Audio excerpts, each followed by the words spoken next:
All right, before I forget, our next set of notes for after Gideon are on the back table. It'll be Apollos from the New Testament.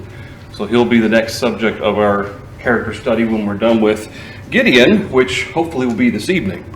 So last week we read through all of chapter 6. We noted how Gideon was called to deliver Israel. God said, I'm going to be with you. Gideon wanted to make sure that it truly was God who was speaking through this individual who we know was an angel. Gideon didn't realize that at the time. He looked like apparently the angel looked like just a regular person. And God proved his power to Gideon. Then at the end of chapter 6, we see how that Gideon destroys the altar to Baal and the wooden statue or wooden idol that was next to it. Usually Baal was also accompanied by Ashtoreth or Ashtoreth, which is the female version of Baal. So that might be what that was referring to. But regardless, Gideon destroys them. Then he goes to his father, destroys the altar, goes to his father's house. The people of the town, the men of the town come. They want to kill Gideon because he's offended Baal. And his father Joash says, well, listen, if Baal's a god, then he can avenge himself for the destruction of his altar. And so they ended up naming him Jerubbaal, one who is, it's a couple different ways you could take it. One who is striving with Baal, one who Baal is going to judge or is awaiting judgment from Baal. But regardless, that was what they started calling him. So going to chapter 7, we see starting in verses 1 on through verse 8, how that as they're about to go up against the Midianites, starting in chapter 7, he starts being referred to as Jerubbaal, that is Gideon. He gathers the people in verse 2. God says there's too many people. And in verse 3, he says, proclaim in the hearing of the people, saying, whoever's fearful and afraid, let him turn and depart. So 22,000 of the people turned, 10,000 remain. And again, a second time the Lord said, there's still too many. Bring them down to the water. I'll test them for you there. It will be that whom I say to you, this one shall go with you, the same shall go with you. And so in verse 5, he brings them down to the water. And the Lord says in verse 5, everyone who laps from the water with his tongue as a dog laps, you shall set apart by himself. Likewise, everyone who gets down on his knees to drink. And the number of those who lapped, putting their hand to their mouth, was 300 men. But all the rest of the people got down on their knees to drink water. And the Lord said to Gideon, by the 300 men who lapped, I will save you and deliver the Midianites into your hand. Now just imagine Gideon, who already, at least would seem in chapter 6, he's not all that convinced of his own ability. Okay, I don't think he doubts God's ability. But he's not convinced of his own ability. He has already, so why me? You know, I'm the least of my father's house. My father's house is the least of the tribe of Manasseh. Why should I be the one to deliver Israel from the Midianites? And now, God's taken what apparently were, 32,000 to start with? Is that how the math worked? 22,000 returned, 10,000? So there was 32,000 men to start with, and now God's whittled it down to 300. Okay, 300. And so it's interesting that through all of this, we see in verse 8, people took their provisions, their trumpets. He sent away all the rest of Israel, every man. He only retained the 300. And in verse 9, it happened the same night that the Lord said to him, arise, go down against the camp, for I have delivered it into your hand. But if you are afraid to go down to the camp with Purah, your servant, and you shall hear what they say. And afterward your hands shall be strengthened to go down against the camp. Then he went down with Purah, his servant, to the outposts of the armed men who were in the camp. So, God gives Gideon two choices. One, I want you to go down. But then God kind of preempts Gideon a little bit, says, if you're afraid to do that, then go down with Purah, apparently the two of you, and listen to what they're saying. The text doesn't record for us that Gideon was afraid and therefore God told him, okay, well, here's what you can do. It's just God knowing Gideon's heart, knowing Gideon's mind. If you're afraid, here's what you should do. And Gideon took him up on that offer. He and Purah, they go down, they listen to what's happening in verse 12. All the people of the east were lying in the valley as numerous as locusts. Their camels were without number, as the sand by the seashore in multitude. Imagine that sight. They're making camp. It's nighttime. They're seeing all of this encampment. And in verse 13, there was a man telling a dream to his companion.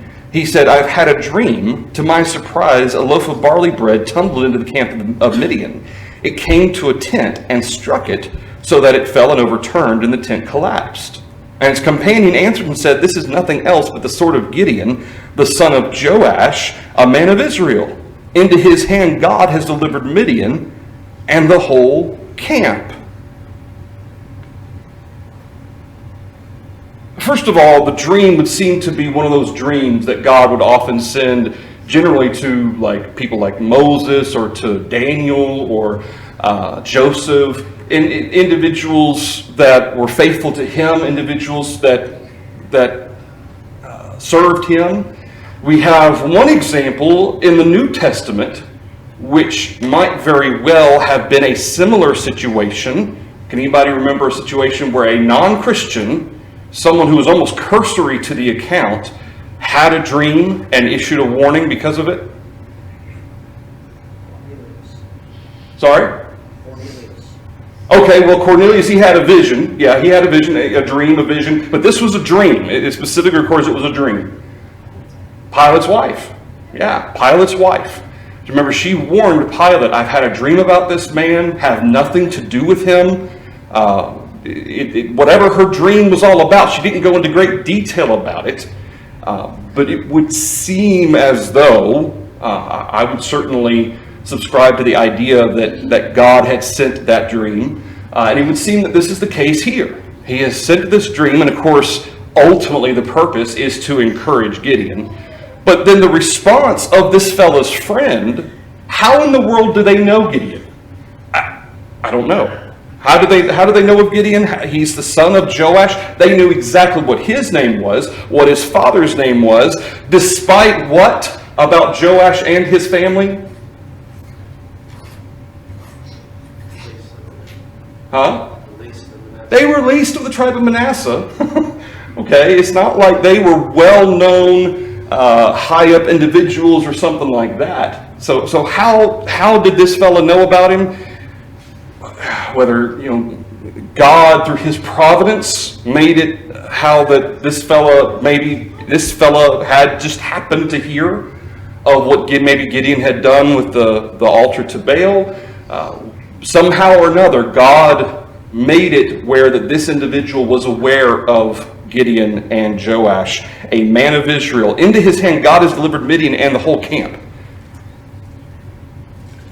It's an interesting situation. It's an interesting display of God's power. It's a very indirect, I guess you could say, because there's no place that you can show something miraculous happening. The dude had a dream, and this fellow says, "Oh, that's what this means."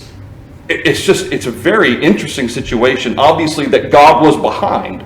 But all of this led to Gideon being convinced, verse 15, he heard the telling of the dream and its interpretation by just two random soldiers of the Midianites. And so he worshiped, verse 15. He returned to the camp of Israel and said, "Arise, for the Lord has delivered the camp of Midian into your hand." He divided the 300 men into 3 companies, presumably 100 per company. He put a trumpet in every man's hand with empty pitchers and torches inside the pitchers. He said to them, "Look at me and do likewise. Watch, and when I come to the edge of the camp, you shall do as I do. When I blow the trumpet, I and all who are with me, then you shall also blow the trumpets on every side of the whole camp, and say, 'The sword of the Lord and of Gideon.'" So Gideon and the 100 men who were with him came to the outpost of the camp at the beginning of the middle of the watch. And again, it's possible God had instructed Gideon to do all of this. It's also possible that Gideon came up with this tact on his own. Okay, what do you think the purpose is going to be of having these 300 men separated into 3 individual camps or companies? What's going to happen? Okay, it's going to sound as if there's an entire army on all 3 sides, leaving only one way to go.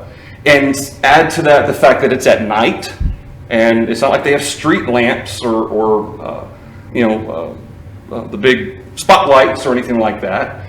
And it's going to be chaos. So there's going to be a lot of confused soldiers out there. And again, whether this was, God had told him, this is how I want you to do it, or Gideon, of course, remember how the angel of the Lord told Gideon from the very get-go, he called him a mighty man of valor. Go in this might of yours. It's possible that Gideon just kind of had a knack for tactical awareness and so forth with regard to military stuff. But regardless, in verse 19, exactly as Gideon said was going to happen, he sets everything up. Just pause for a second and think about the numbers. The faith shown in this story is so magnificent. We think sometimes about Boy David and Giant Goliath. Yeah. Size on size. Yeah. That's pretty wonderful. If you do the numbers, we're told, page over, 135,000 of these guys, 300 into 135,000 is 0.002. It's 0.2% of the size of army that Gideon himself gets these 300 guys and go, we're going to do it. Let's go. Yeah. Yeah. They get up there and just, whoop them. Yeah. Just from a number sense, that just stands out to me glaringly. Absolutely. And you don't see from Gideon, sometimes I think we focus so much on what we're going to see in chapter 7 and 8, especially later on, Gideon kind of asking for more proof. And yet Gideon, there's no record of Gideon resisting or arguing with God or asking God, are you sure we should send all this many home? Out of the 32,000, just leave 300? Are you sure? Okay, you don't see that from Gideon. As far as we can tell from the account, Gideon had no doubt. Keep in mind, not only had God proven himself earlier in chapter 6 through the angel and the offering on the altar, but he proved himself again before reminding Gideon that I will be with you, I will take care of you, you go destroy that altar of Baal, and Gideon did it. And so it's interesting. And of course, was Gideon fearful? I think, yeah, you see that. God allowed for that. He says, if you're fearful, go down and listen to what they're saying. So Gideon does that. So you see that timidity or that youthfulness, perhaps, it may be the better way to put it. And yet, countering that youthfulness is his assurance that God's power is ultimate. That God is supreme. God's going to take care of this. He doesn't have necessarily confidence maybe in himself or maybe as much in chapter 6. He has confidence in God. And so, yeah, you're absolutely right. You don't see any major doubts from Gideon in this event whatsoever. And then add to that fact, do you see weapons equipped to this 300? You have trumpets. You have pitchers, and inside the pitchers you have what? Torches. Okay. You don't read anything about swords. It's interesting that this is how this is set up. We see, just as they had posted the watch, they blew the trumpets, they broke the pitchers that were in their hands. Then the three companies blew the trumpets and broke the pitchers. They held the torches in their left hands and the trumpets in their right hands for blowing, and they cried, the sword of the Lord and of Gideon. And every man stood in his place all around the camp. And the whole army ran and cried out and fled. When the 300 blew the trumpets, the Lord set every man's sword against his companion throughout the whole camp. And the army fled to Beth-Acacia toward Zerera, as far as the border of Abel-Maholah by Tabbath. So notice in verse 22, whose swords were set against them? Their own swords. Yeah, the camp was in such chaos. They had no idea who was an enemy and who was a friendly. And so they were fighting each other in an effort to get out of Dodge. Okay, what do you think the effect of breaking the pitchers all at the same time at the blowing of the horns provided? Sorry? Okay, it's loud. And what effect? shocking, startling. And if you watch a lot of these, movies that kind of depict battles in ancient times, the soldiers would, or as they're about to charge, they would bang their swords against their shields as kind of a rallying cry. So you can just picture kind of from a three-angle, almost stereo sound perspective. If you're in this camp, you have 300 men all breaking pictures at the exact same time, and it sounds like thousands of men banging their shields and their swords together. We're coming. And keep in mind that, it's just the sound of a pitcher breaking. But what's the current state of the camp of the Midianites? What are they doing right now? Sleeping. Okay? Have you ever had a situation happen where you're sleeping and something loud happens and it jolts you out of your sleep? And what in the world was that? Okay? Whether it was a house alarm or maybe a glass broke in the kitchen, but it sounds a lot worse because you've been jolted out of sleep. Yeah, disorienting. Absolutely. Absolutely. And so it makes sense that the Midianites would be convinced not only were they surrounded by an army, but they are coming. They are on their way. They're heading right into us. In fact, they thought they were in the midst of them, which is what we see in verse 22. The Lord set every man's sword against his companion through the whole camp. They thought Israel was here. Okay, not just that. As soon as those pictures broke, that's the charge. That's when they're coming. And they thought they were there. And in the darkness, in the chaos, in the half asleep, half awake, they couldn't tell the difference. Okay, not only was it tactically brilliant, and again, whether that came directly from God or God knowing Gideon had that understanding or ability to do this, but obviously God's providence and God's power was involved as well. Thoughts or comments through verse 22? Yes, sir. Well, there was a watch that was going on. That's true.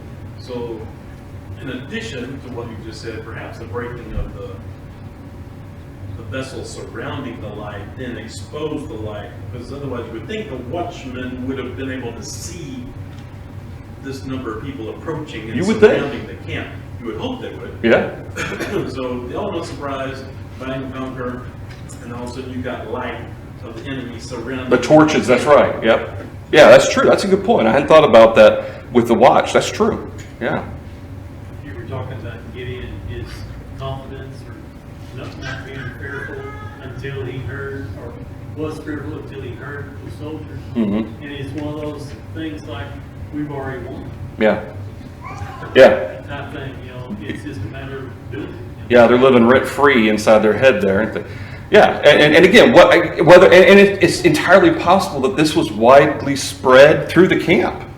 I mean, I don't know. I reading this, I assume it was limited to those two individuals, and God did it expressly for the purpose of encouraging Gideon. But it's possible that this was already in the back of everybody's mind. Maybe it had spread, word had spread, hey, Gideon's coming after us, or something like that.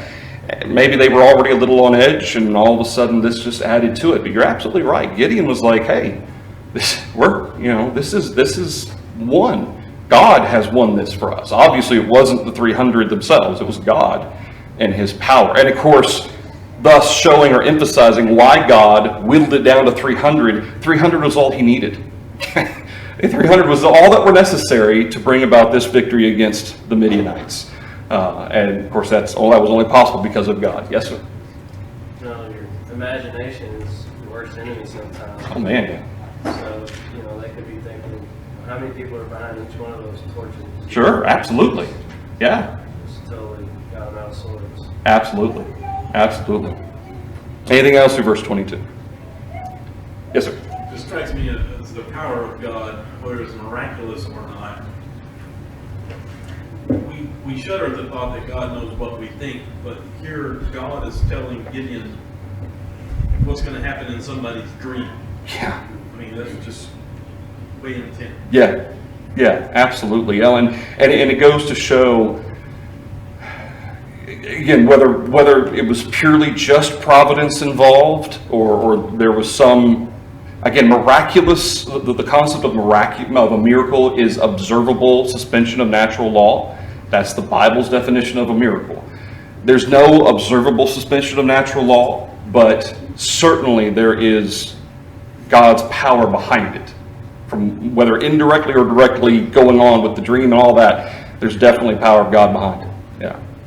Which is the interpretation is another. And the interpretation, you're right. Another part. Where in the world that information came from? It stays in line with the dream. It goes along with God's plan. We can see that. Yeah. I don't see them seeing that. Well, We can see that. and Gideon saw it. Or Gideon saw it. Gideon saw it. Yeah, in fact, when Gideon heard the dream and its interpretation, Gideon didn't doubt it for a second. This was from God. Yes, ma'am. I have a question.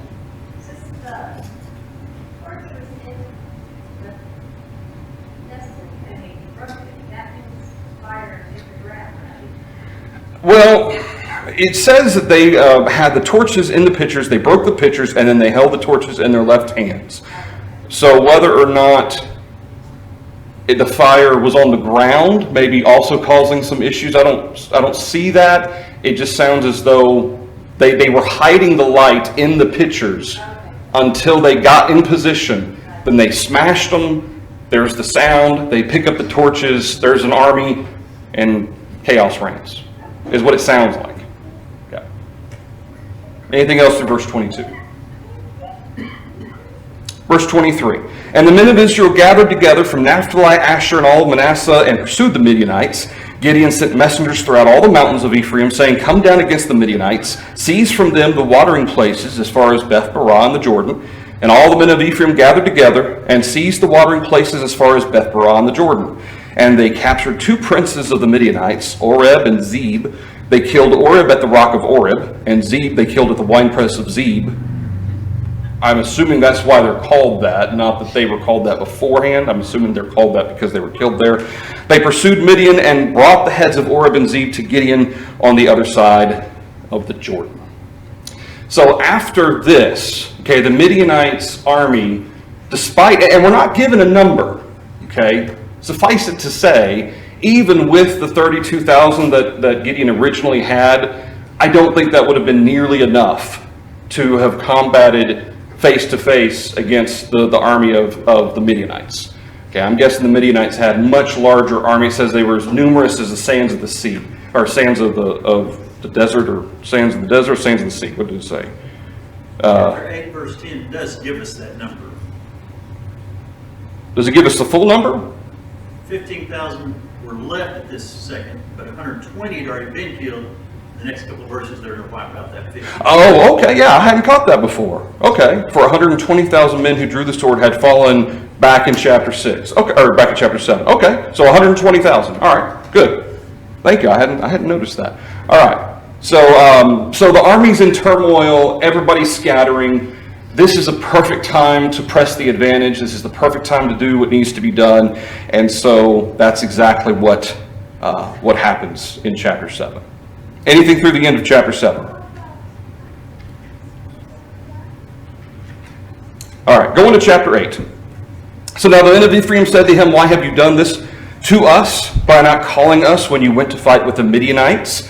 And they reprimanded him sharply. Notice back at the end of chapter 7 that he called on Manasseh, he called on, throughout all the mountains of Ephraim, he called on the men of Ephraim there in verse 24. He gathered Naphtali, Asher, Manasseh, and pursued the Midianites, verse 23. So in chapter 8, verse 1, the men of Ephraim said to him, Why have you done this to us by not calling us when you went to fight with the Midianites? They reprimanded him sharply. I'm assuming that their beef with Gideon is the initial ambush. Okay, why weren't we a part of this? He had 32,000, but apparently Ephraim wasn't a part of that.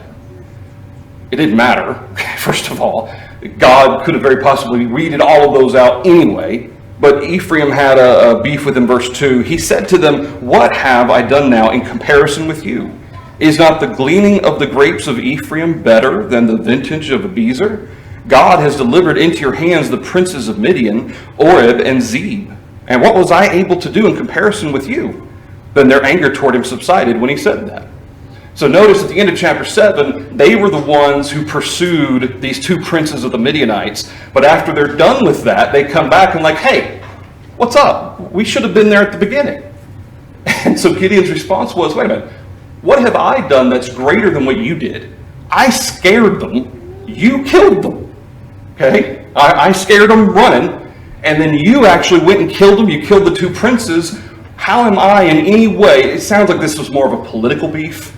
Okay, again, he's of the tribe of Manasseh. He's the least of the clan of Manasseh. Okay, maybe the men of Ephraim felt like he's one-upping them somehow. But regardless, they're upset about it. And Gideon makes the case, you have outdone me. You've killed the Midianites. You've killed the two princes of the Midianites. You've done more than I have. And then they're like, oh yeah, I guess we have. And then they shut up about it. Kind of an odd situation, kind of an odd thing for them to get upset about. But Gideon, and really, I think the purpose of it being recorded for us is how Gideon handled it. Okay, remember Gideon, again, we're projecting him to be very young, possibly in his teenage years.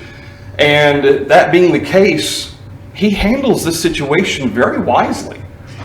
Okay, the way in which he deals with this gripe from the men of Ephraim is pretty wise, pretty sly on his part. And I think that's probably the reason why we have it recorded for us, is not because of the men of Ephraim, it's because of Gideon. Thoughts or comments about that? Yes, sir. Well, we can also learn from the Ephraimites in a negative sense how not to behave. Sure. When somebody else does something worthwhile, you rejoice with those who rejoice. Sure. Absolutely. Benefit of that. Right. Well, and he obeyed the voice of the Lord. Gideon could have gone into all the detail. Well, God told me to do this, and it just didn't involve you. That might have made him madder. I don't know. But you're absolutely right. This was a team effort. And as far as the team goes, you guys, y'all kind of carried a lot of the load. So why are you upset? And yeah, you're absolutely right. Great example of what not to do when others have success in areas, possibly, including combat. Part of it was you went out and asked four other tribes for help. Yeah, you didn't ask us. Yeah. Well, we left out. And he could have responded, they all went back scared and went home. Yeah, he could have. Would you have done it better? He could have. Yeah, that's right. All right, verse 4, when Gideon came to the Jordan, he and the 300 men who were with him crossed over, exhausted, but still in pursuit. He said to the men of Succoth, please give loaves of bread to the people who follow me, for they are exhausted, and I am pursuing Zebah and Zalmunna, kings of Midian. The leaders of Succoth said, are the hands of Zebah and Zalmunna now in your hand, that we should give bread to your army? So Gideon said, for this cause, when the Lord has delivered Zebah and Zalmunna into my hand, then I will tear your flesh with the thorns of the wilderness and with briars. Then he went up from there to Penuel and spoke to them in the same way. And the men of Penuel answered him as the men of Succoth had answered.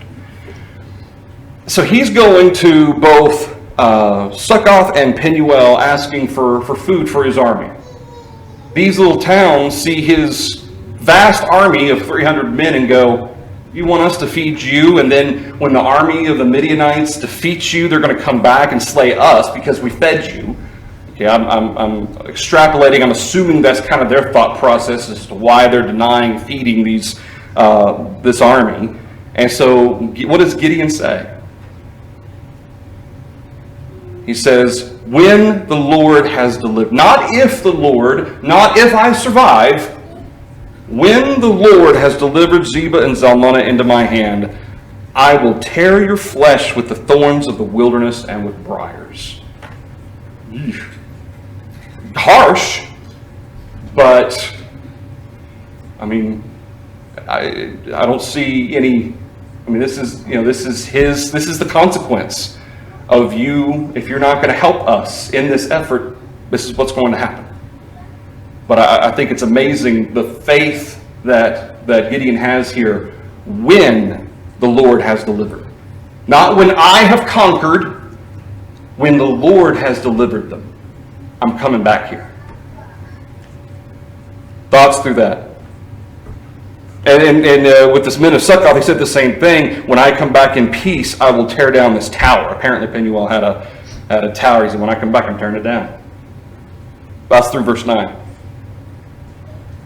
Verse 10, now Zebah and Zalmunna were at Karkor. Their armies were with them, about 15,000, all of who were left of all the army of the people of the east. For 120,000 men who drew the sword had fallen, as no one pointed out. Verse 11, then Gideon went up by the road of those who dwell in tents on the east of Nobah and Jekbah, and he attacked the army while the camp felt secure.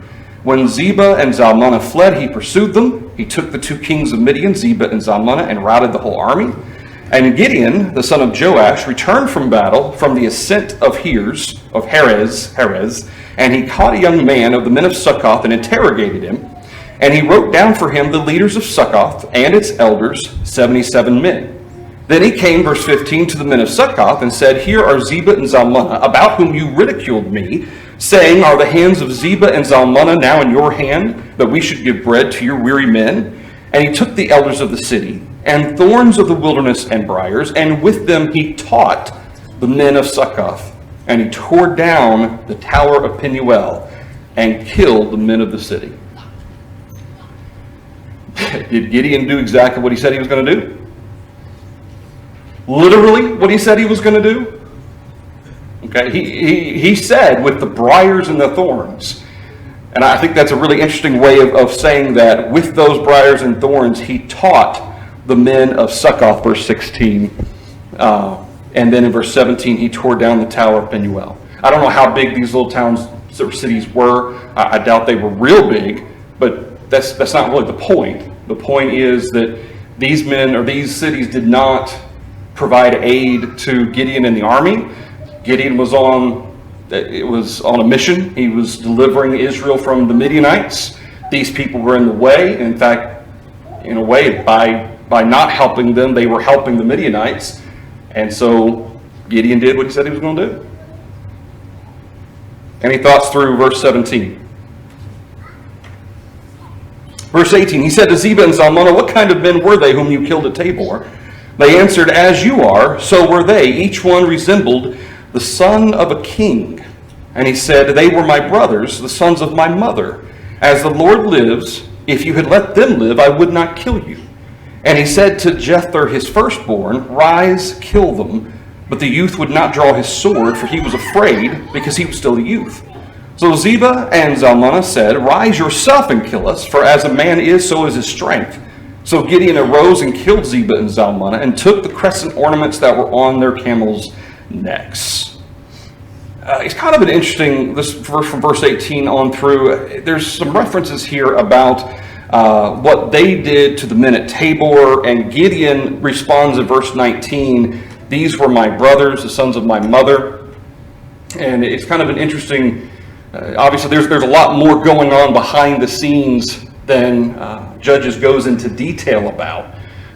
But it's kind of an interesting scenario that Gideon says, hey, you're the one who killed my brothers. He commanded a young man to kill them. The young man's afraid to do so.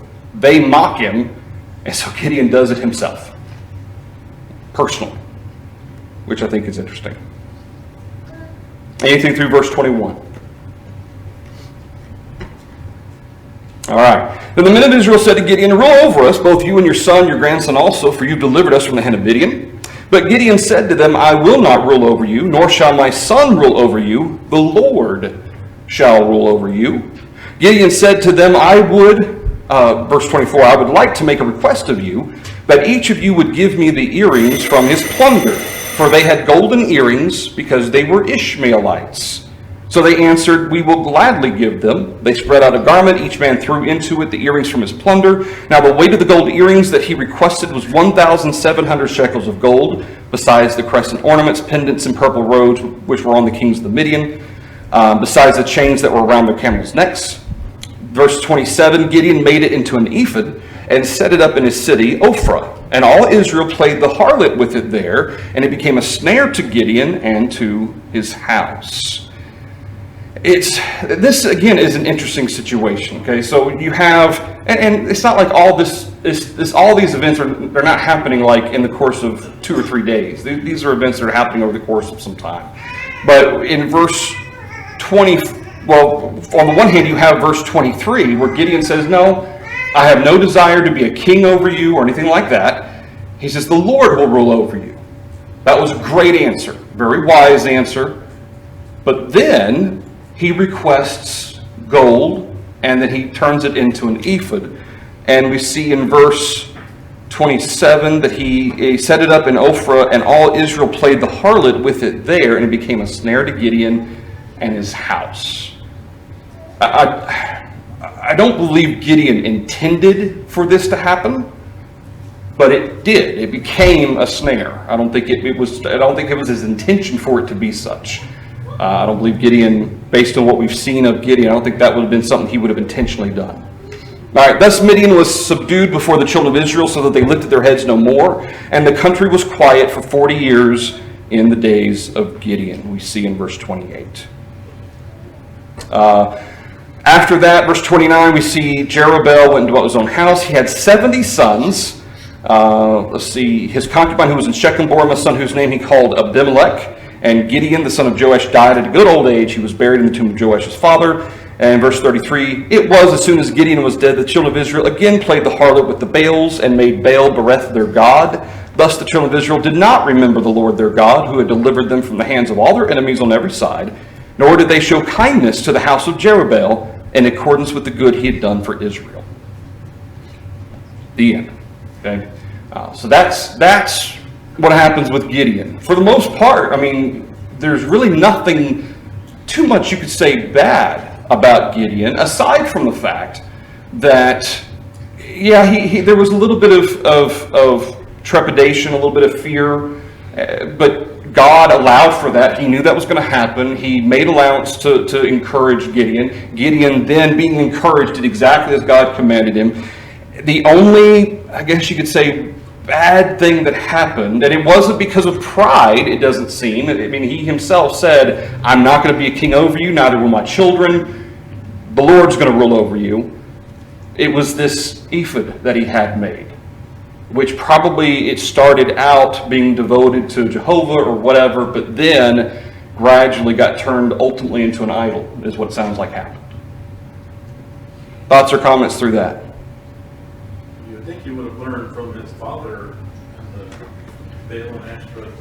Yeah. He had, that wasn't a wise thing to go for. Well, Ophrah had already, I mean, they had already shown this tendency to idolatry. But then to set this ephod up, it kind of then fed that desire for more idolatry. Okay, regardless of what his intention was, whether it was meant to be a reminder to Jehovah, we're not really given a lot of insight into what Gideon's mind was here, but regardless, ultimately it became a source of idolatry, and it was a snare for him and his house.